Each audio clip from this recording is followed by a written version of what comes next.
बिस्मिल्लाहिर्रहमानिर्रहीम। आज हम फोर सीज़न में तारक सरदार मेडिकल सेंटर में मौजूद हैं, जो कि दिमागी अमराज के हवाले से काम करता है।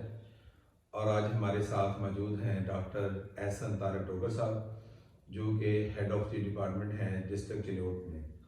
तो आज हमारी सिटिंग का मौजू ये है कि घरों के अंदर दिमागी मसाइल बढ़ रहे हैं, जिनमें डिप्रेशन, एंग्जाइटी वगैरह और चीज़ें।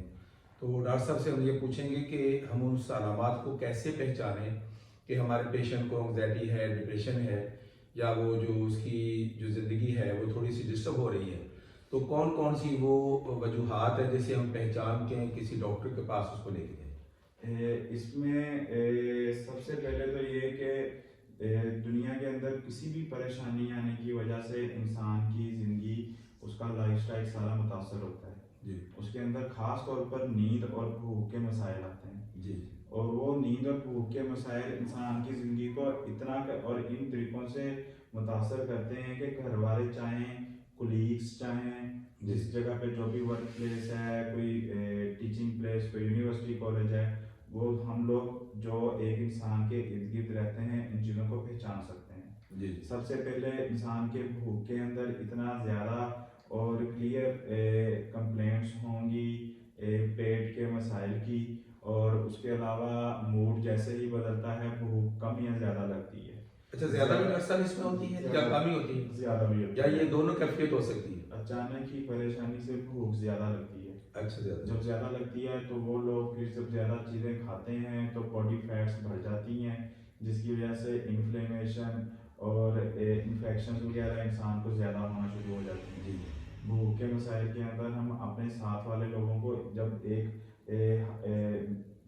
हद से ज़्यादा फिजिकल कंप्लेंट्स आना शुरू हो तो हम पहचान सकते हैं कि ये इंसान डिप्रेशन के अंदर है। इसी तरह नींद के मसाइल के अंदर नींद कम आती है, या फिर वैसे ही लाइफस्टाइल की वजह से आजकल ज़्यादातर जब लोग सोते कम हैं तो दिमाग के अंदर न्यूरोकेमिकल हार्मोन्स और उन केमिकल्स की कमी होने की वजह से इंसान को डिप्रेशन हो जाता है।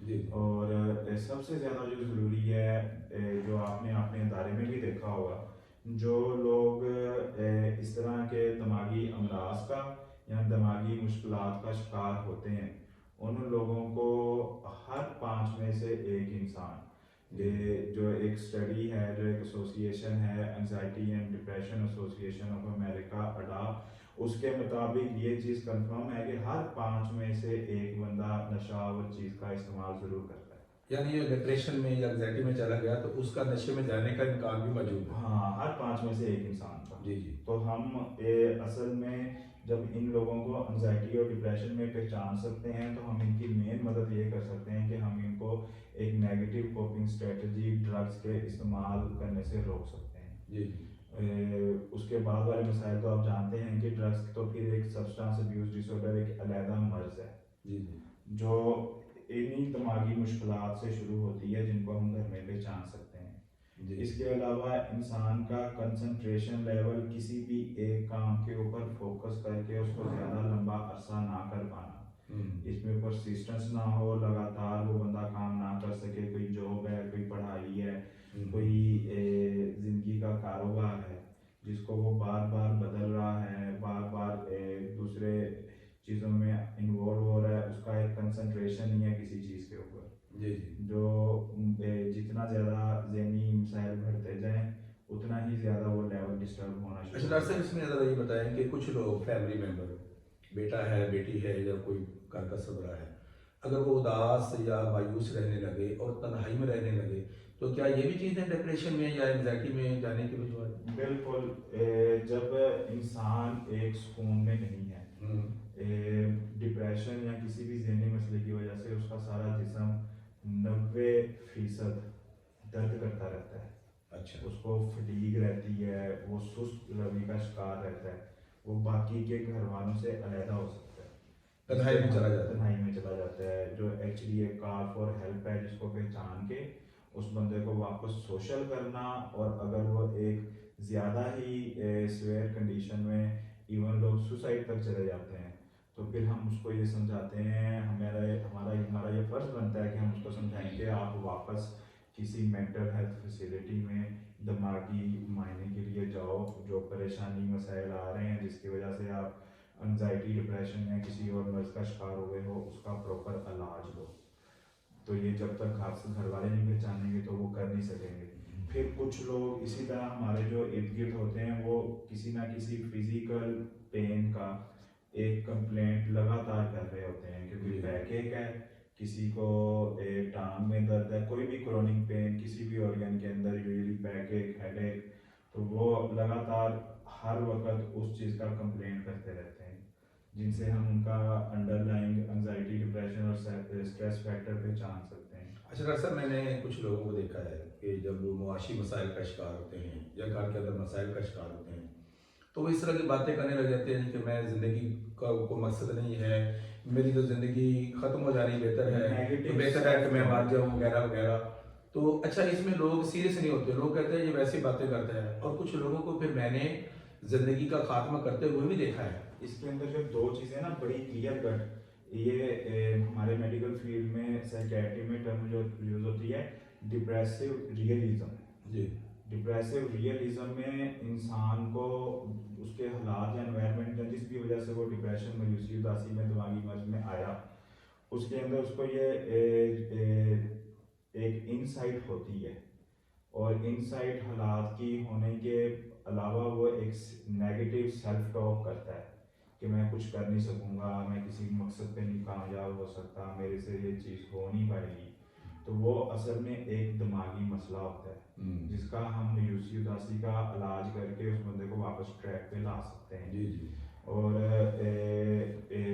इसके अलावा कुछ लोग बाकायदा डिप्रेसिव हैप्पीनेस का भी शिकार होते हैं। जी जी। ये एक टर्म है जिसके अंदर एक बंदा लगातार जो पेन में, परेशानी में है, वो बंदा ज़रूरत से ज़्यादा हंसता है।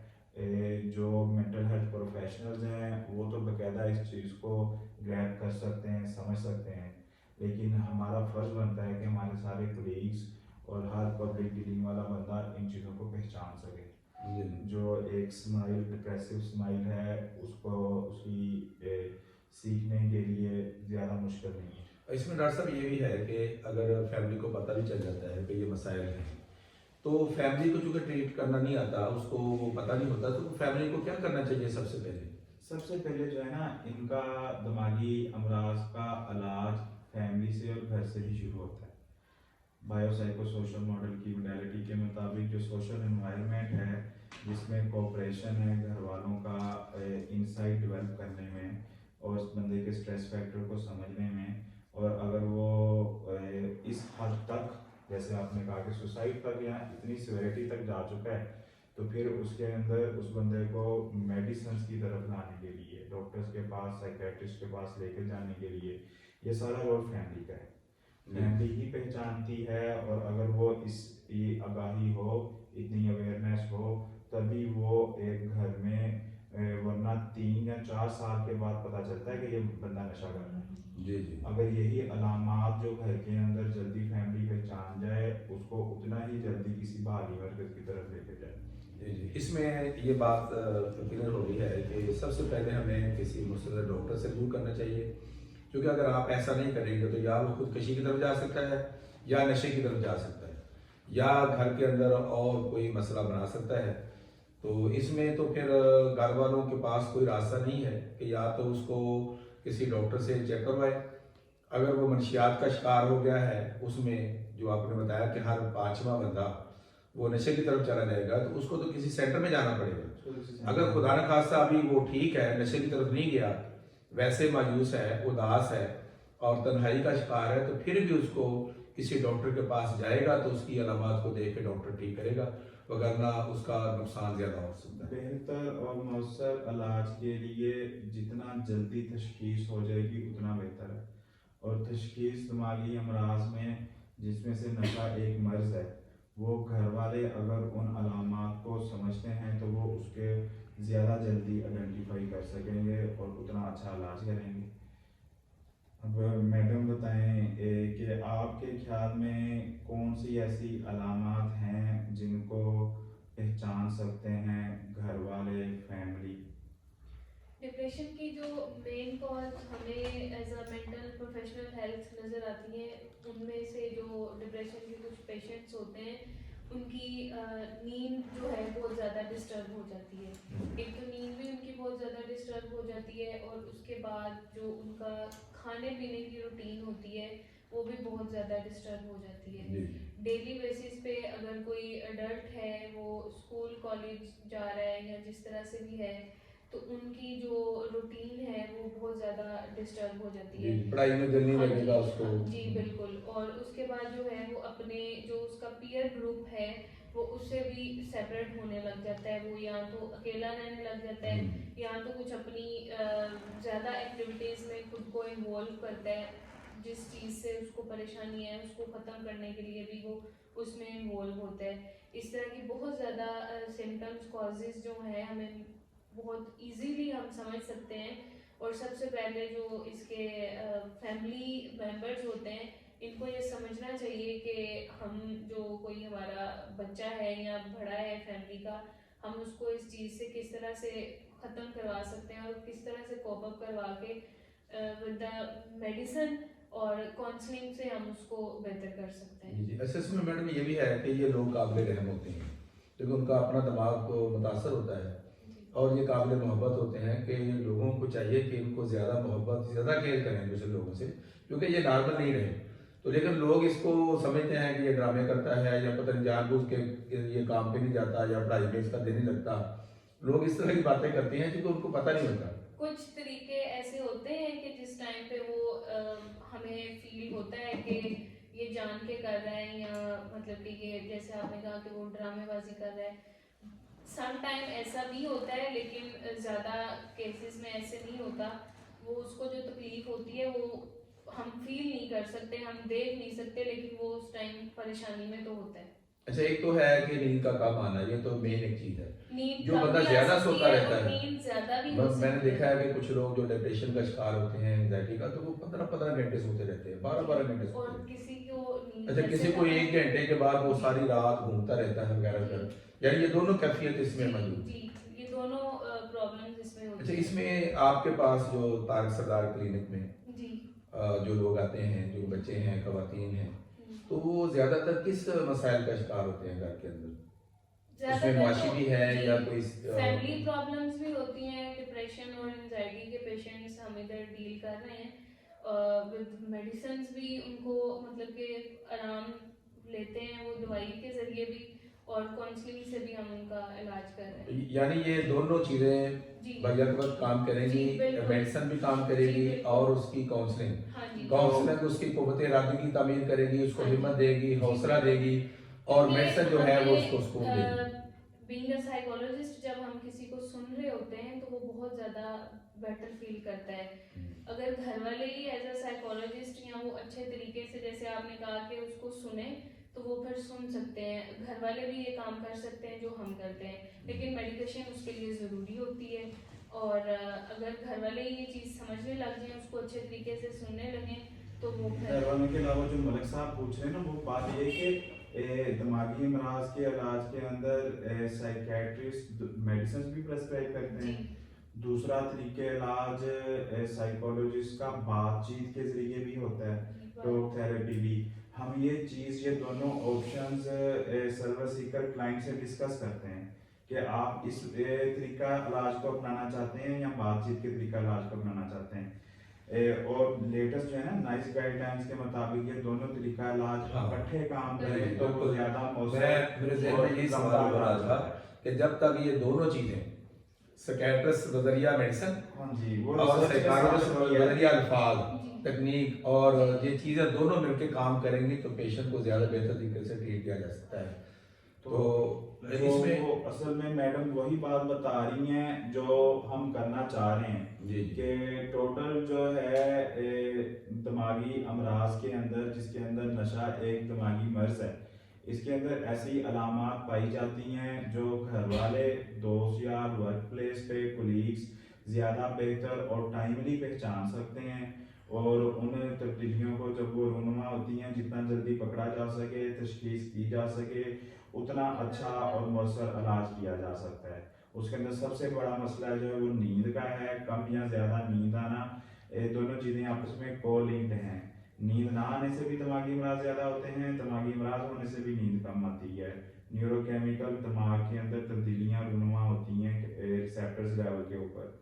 इसी तरह भूख के मसाइल भी या तो ज़्यादा हो जाती है या कम हो जाती है उन हार्मोन्स की गड़बड़ होने की वजह से। जी भूख कम भी लग सकती है, ज़्यादा भी। ज़्यादा भूख लगने से, बॉडी फैट्स बढ़ने से फिर इन्फ्लेमेशन ज़्यादा हो सकती है। बार बार जिस्मानी और ज़हनी मसाइल का शिकार होने वाले की बहुत ज़्यादा कंप्लेंट्स हमें इस चीज़ के बारे में बताती हैं कि ये मायूसी उदासी या किसी दिमागी मर्ज का शिकार है। इसके अलावा 90% ऑफ द टाइम्स दिन के अंदर जिस्म के अंदर फटीग रहती है, सुस्त रवि रहती है और जिस्मानी फिज़िकल कंप्लेंट्स बैक एक की, हेड एक की और इन चीज़ों की महसूस होती हैं। और ये जितनी भी ये कंप्लेंट्स हैं ये घर वाले या फैमिली मेम्बर्स और पुलिस ज़्यादा बेहतर पहचान सकते हैं। और जितना जल्दी पहचाने, सबसे ज़्यादा इम्पोर्टेंट वही चीज़ अमेरिकन जो है anxiety and depression association of America के मुताबिक हर 5 में से एक बंदा, हर 5 बंदे जो दिमागी अमराज का शिकार है में से एक बंदा नशे के ऊपर लगा हुआ है, कोई ना कोई सब्सटेंस अब्यूज़ कर रहा है।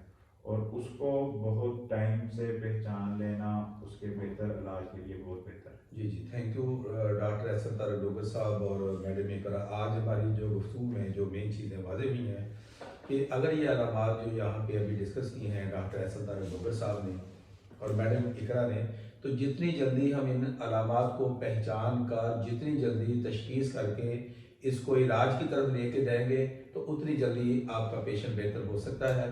तो आज की हमारी ये सिटन में जो बात ये साबित हुई है कि हर 5वां बंदा, अगर आप ऐसा नहीं करेंगे तो 5वां बंदा नशे की तरफ चला जाएगा और जो 4 लोग हैं उनका मर्ज फिर बढ़ता रहेगा और बढ़ते बढ़ते फिर वो घर के अंदर खुदा न खासा तो वो वाक़या रूमा हो सकता है जो मुख्तलिफ लोगों के घरों में हो सकता है। थैंक यू, शुक्रिया डॉक्टर एहसन तारक डोगर साहब। थैंक यू मैडम इकरा। आज हमारी सेशन का मेन जो मकसद यही था कि फैमिली को फौरी तौर पे किसी मुस्तनद डॉक्टर और मुस्तनद साइकोलॉजिस्ट के पास लेके जाना पड़ेगा। Thank you.